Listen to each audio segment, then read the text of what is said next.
With more and more car companies coming out with their own driverless cars, there have been a lot of discussion about how society will accept driverless cars. From driving enthusiasts, you hear that people won't ever want to give up control of their car, that there's a thrill to being in control of your destiny, the feel of the road.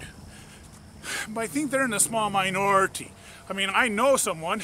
My late cousin Roger Lindquist was definitely in that category. He had one of those $1.5 million sports cars. Yeah, rich as all get on out. But again, I think they're in a small minority. I think a lot of people view cars as something that they have to do as opposed to something that they would love to do. And then there's another common theme you hear, and this is usually from major auto manufacturers and especially government bureaucracies, that this is going to have to be a slow, deliberate process, heavily peer-reviewed, that these vehicles are going to have to be absolutely perfect before they're being allowed to drive on the roads. Those slow and cautious people remind me of when a staffer from the German Chancellery came to speak to University of Wisconsin-Platteville when I was a student there shortly after the Berlin Wall fell. He said the unification of the two Germanys will be a slow and deliberate process, possibly taking up to a decade to accomplish. During the Q&A session after he spoke, I couldn't help myself, and I got up and asked him a very simple question. Are you telling me that after 50 years of being separated from each other, that the two Germanys are not going to rush together and reunite? Damn the cost, damn the bureaucratic nightmare. You think that's really what's going to happen? He says, why, yes, that is what's going to happen. History proved him wrong. They rushed and united together. The benefits for the country was obvious to all, except the government bureaucracies, which should be a surprise to no one who has ever dealt with a government bureaucracy. As with the reunification of Germany, I think the adoption of driverless cars is going to be immediate, fast, and overwhelming. 1 year it's going to seem like we were all driving our cars, and next year there's going to be no one driving their cars. The two main reasons for this is independence and savings. As far as the independence angle, the blind, those with epilepsy, the senior citizens who have had their licenses revoked due to old age are going to demand from their legislatures very soon to be able to use these driverless cars, damned if they're not perfect. And their argument is going to be solid, because right now, humans driving cars are anything but perfect. Anything that can improve on the performance that humans do when they drive should be accepted and should not be used as an excuse not to have driverless cars. In fact, I think who's going to lead this change is going to be those who are blind, have epilepsy, and or senior citizens who have had their licenses revoked, by having sit-ins at state legislatures demanding that they be allowed to use driverless cars, to no longer depend on other people to drive them around, to no longer depend on public transportation. It truly will improve their life by making them independent to be able to go where they want to go, when they want to go. Us who can drive do not understand those limitations, but they do, and they will have a strong argument to make in the public arena for that. The overly cautious concerns of slow and cautious government bureaucrats will fall on deaf ears on this crowd. They will challenge these government bureaucrats by saying, why should they be prevented from using driverless cars when other people who are driving cars are far more dangerous than driverless cars are today? No, driverless cars are not perfect. They will probably never be perfect. But are they better than when humans are behind the wheels? That is their argument, and that's how they will win that argument. But it will be savings that will get the general public to adopt driverless cars almost instantly, because you can then get rid of your driver's license and your driver's car insurance. The savings will be huge. Just think how much you pay every month for your car insurance. If you own a driverless car, you don't have to pay the car insurance. For who is driving the car? Not the owner, it's the program. And who made the program?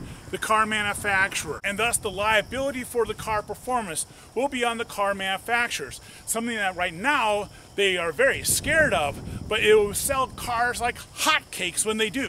And then society will quickly adopt this change, expecting in a very near future that human-driven cars will be prohibited on superhighways, just as bicycles and hitchhikers are today. In fact, eventually, probably they'll be restricted to very specialized roads for just those who just have to get behind the wheel and be in charge of a multi-ton vehicle racing at breakneck speeds. Expect Mothers Against Drunk Driving to come out and favor driverless cars, and forcing state legislatures that where if you get just one driving under the influence, that you're prohibited from driving a car ever again. Your only option then is to get a driverless car. And once all cars on the road are driverless, what's the purpose then of Mothers Against Drunk Driving?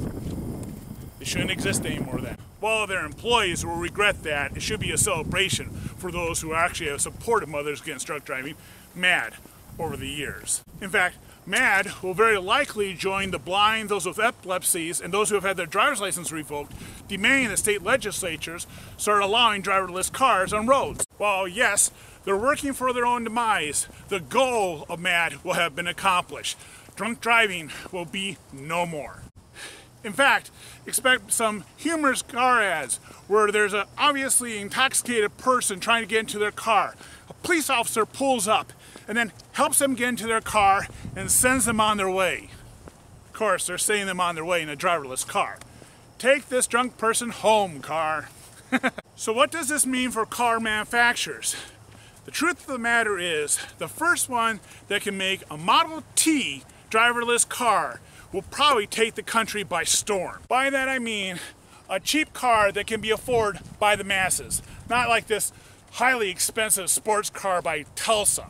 No, it needs to be something that the average Joe can afford. So the first major auto manufacturer that can come out with a cheap driverless car may dominate the market, especially if all the other car manufacturers drag their feet in making the change. Then later generations will marvel that our society ever allowed humans to drive these gigantic multi-ton vehicles fast down the roads, knocking and killing each other in car crashes. They'll view our time as barbaric, crude, absolutely unacceptable, horrific. The idea that it was acceptable to have 40,000 people a year die in car accidents in America will be to them almost unthinkable. And for the driving enthusiasts, they're going to be more and more viewed as kind of like the Amish. They're going to be a holdback from a previous era, kind of like the Society for Creative Anarchism, who celebrates the way the Middle Ages should have been. They're going to be viewed as potentially even kind of crazy. Why would you want to possibly take your life in your own hands? Not that they will go away. I mean, we have plenty of crazy people. There are people who parachute, who bungee jump. So driving a car will become one of those exports. You know, here I'm going to take this multi-ton vehicle and race down this back country road and see if I can survive. If you think I'm kidding, just wait. You're going to see it happen that way. Now, what can you do to make this driverless future happen sooner? Well, not much. I mean, unless you're an auto engineer, a computer programmer, an AI researcher, a major auto manufacturer, or you work for some state's Department of Transportation, there's not much you can do. What you can do is keep an eye out for news articles about driverless cars. Read up on it. This is going to be your future. Then post a link to this video on your Facebook page, tweet it on out, and email it to families and friends. In other words, spread the word.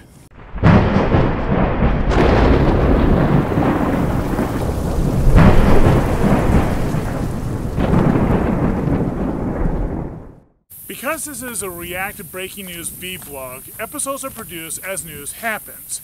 If you'd like to be alerted when a new video has been released, when subscribing to this channel, click on the gear icon to the left of the subscribe button and select email notification. Also, for those on my mailing list, I produce a weekly unlisted video where I reply to comments posted to last week's batch of public videos.